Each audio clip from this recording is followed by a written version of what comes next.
Am I wrong for telling my husband to stop disrespecting our surrogate? I, 34 female, and my husband, 37 male, Hunter, suffer from fertility problems. We recently decided to get a surrogate who is a friend of a friend. We were busy getting everything done legally, and we already had a contract in place.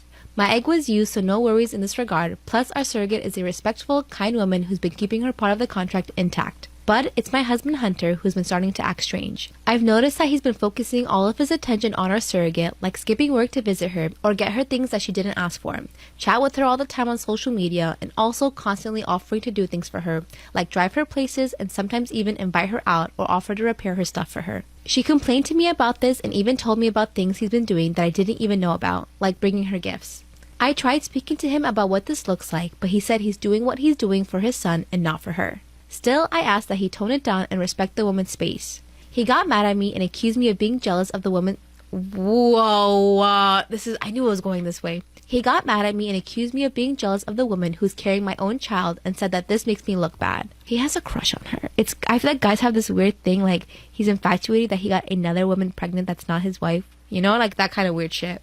I said our surrogate was the one who complained about his behavior, and he said this wasn't true. Apparently this made him somewhat angry, so I gave him time to cool down a bit. Yesterday our surrogate called me saying that Hunter came over and told her guests to leave. I asked why, and she said that he wanted to show her the $9,000 car he bought for her. I was shocked. She said that she declined the card and asked him to leave, but he started arguing with her about using public transportation and risking our baby's well-being.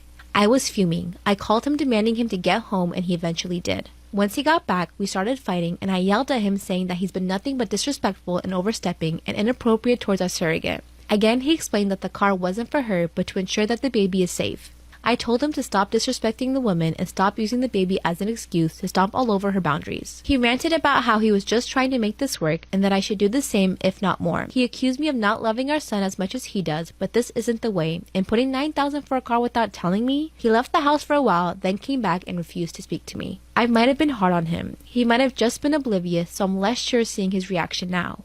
Am I wrong for making a joke about my brother's affair at his wedding? When I was in elementary school, I was the type of kid who got disrupted class often on the report card, so I never focused much on school. My district had this system where they would pair high school students with younger kids to help them with their school, etc. And my mom made me do that after I kept getting in trouble. So my tutor was a freshman, Abby, so she would come to our house after school to help me with my homework or something. My brother John was the same age as Abby, so they would talk to each other and ended up dating. She stopped tutoring me officially after like a month, but since she was at our house a lot, I also talked to Abby a lot and we were close. Fast forward 10 years. Abby and John got married and had a kid together. 5 years later, John tells me that he's getting a divorce because he's met someone new. It sucked because I like John and Abby together a lot, but whatever. Then he tells me he had an affair with his new girlfriend.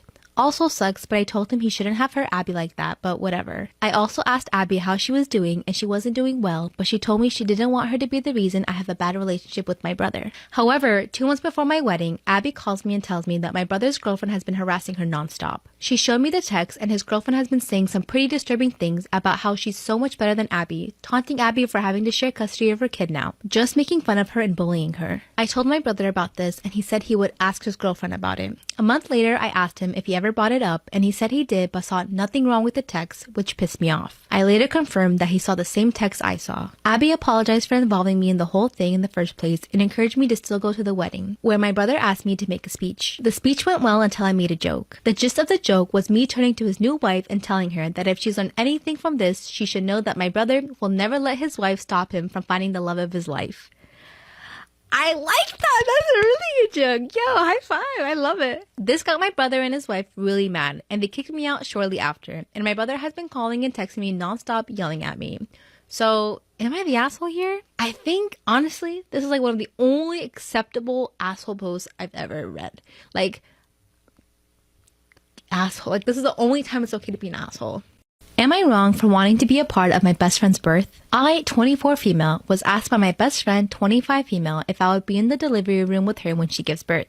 I was surprised when she asked me, but I was excited because that's a really beautiful and personal experience that not many people besides a spouse, partner, or close family get to be a part of. But we have always been friends since elementary school, and I've always viewed her like a sister and thought it was amazing that she viewed me like family as well, and I accepted. My best friend's husband, 26 male, got really mad when he found out I was asked to be in the delivery room. He and I have never really gotten along, and he rarely says a word to me when we're all hanging out. We don't argue or openly dislike each other though, and I just figured he wasn't a very sociable person.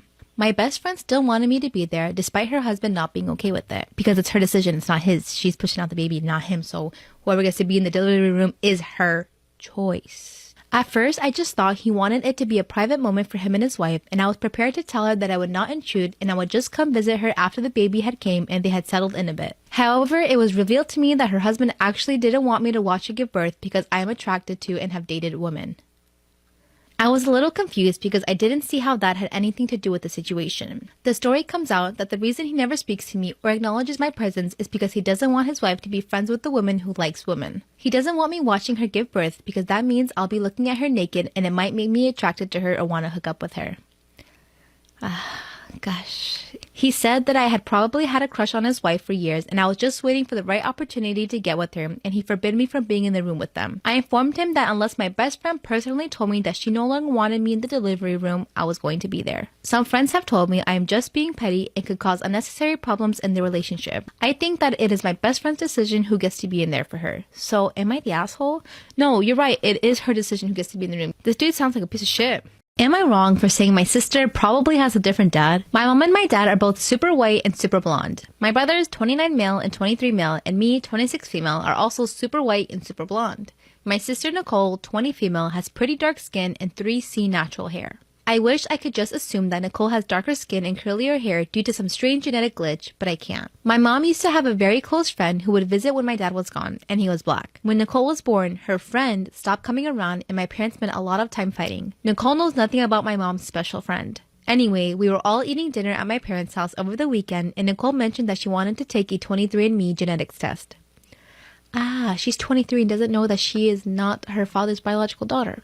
Okay, my parents got really uncomfortable and told her not to do it. My mom started saying that those tests were a government control mechanism, which is something she would never normally say. It developed into a fight between Nicole and my parents ended up storming into the kitchen. Nicole tried to get me and my brothers to side with her. She kept going on about how crazy it was that our mom thought the DNA tests were some sort of conspiracy and that she was adamant she was going to take one. I said, all right, you can take one, but you should know you'll probably find out some stuff you don't want to know. That just made her more angry, and she asked me what she would find out. I said, you'll probably find out that you have a different dad than you've always thought. But she got really mad and went into the kitchen to confront mom and dad. There was a lot of screaming, and finally, our mom told us all the truth and screamed that Nicole probably has a different dad. My dad already knew, but the conversation really hurt him and he went to take a drive. Nicole turned to me and started saying that I was such an asshole for saying she might have a different dad, and if I hadn't said it, our mom wouldn't have had to say it like that. I said that it was her fault that she went and bothered my mom about it and that she couldn't take no for an answer about the DNA tests. Honestly, I do not care if Nicole has a different dad. She's always been my sister and she always will be my sister. But the way she found out was terrible. Even still, I resent the fact that she's calling me an asshole over him. So I wanted to ask here, am I? My take on stuff like this is that you should never hide stuff from your kids. I think at a certain age, both parents should have been like, you know what? She's going to grow up. She's eventually going to find out. And we want to make sure she finds out on our terms. So either be 15, 18, whatever that age you guys decide to tell her. But I think it's wrong to deceive your kids and make them like you're gaslighting them by saying, why would you take those tests? Like, what are you trying to find out? Am I wrong for telling my niece the family secret? I, 35 female, had two older sisters growing up, Jane and Kim. Kim got sick and died, but not before giving birth to my niece, Laura, 18 female. It had been a year after Kim's passing when Jane and Laura's dad, Tom, 42 male, confessed to dating and were now engaged. Bro, I don't understand. I never understand sisters going after the same guy especially after they have a baby together. That's so weird. That's so nasty. I accused them of cheating. Jane and Tom explained that this wasn't something they had planned, but there was no cheating and knew that Kim would want them to be happy. Yeah, but not with each other. You can be happy with someone else. Convenient since she's, dead. I did not attend the wedding and was super upset at how everyone else was so accepting of the relationship. But the thing that hurt me the most was how Jane and Tom intended to completely erase Kim and Laura's life. She was barely 2 when Kim died, and they decided it would be better if Laura thought Jane was her mother in every sense of the word after the adoption was finalized. Tom got rid of any items that would suggest he and Kim were ever in a relationship, and made his family swear to never tell Laura the truth. Jane expected everyone on our side of the family to do the same, but I refused, and as such, I was denied access to Laura. It hurt, but when I thought about all those times Kim cried, knowing that she wouldn't live long enough to see Laura grow up, there was just no way I could honor the lie. They even had Laura's name illegally changed to something that Jane liked, as Kim picked out Laura's first name. I distanced myself from my family over time over this, but my parents always tried to get us to reconcile. citing that they didn't like this arrangement either, but accepting it was better than not being a part of Laura's life at all. I just couldn't do it. Growing up, Laura had known of me, but we never really interacted. Apparently, she's interested in studying a field that I work in and reached out to me through social media. The last time I saw her, she was 7, and I started to tear up about how much she looked like him. We would talk from time to time, and eventually Laura asked why I wasn't around. I tried to keep it vague, but Laura knew that there was more to the story, as I didn't seem like the person I was described to be. If we had been talking through DMs like before, I probably wouldn't have done it, but we were video chatting, and something about looking directly into her eyes broke me, and I confessed to everything. Before Kim died, she and I made a series of videos for Laura to watch at her big moments, and I told her that if she ever wanted to watch any of them, I'd send them. Laura asked me to send some, and then I heard nothing from her for days. Recently, I got a call from an enraged Jane and Tom berating me for ruining their family. After Laura watched some of the videos, she confronted my parents, who confirmed everything. Laura has moved out and currently not speaking to anyone, and no one knows where she is right now. Everyone is angry at me. So, am I the asshole? Let me clarify some things.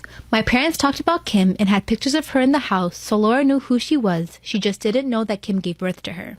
Am I wrong for forcing my roommate to miss her finals exam that she spent 2 years studying for? Context: I live with a roommate and her 3-year-old child. Roommate is a 4th-year medical student and is really struggling, having to balance with child, intense study workload, chores, and part-time jobs to afford rent, babysitter, and necessities. On the day of the biggest exam of her entire degree, her babysitter canceled last minute. She was absolutely frantic and hysterically called every one of her contacts to help. Of course, she asked me. She has asked me before to babysit, and I always give a stern no. It's not the time that I need to spend, since I'm perfectly fine with swapping around chores, but the principle that I must be responsible for the child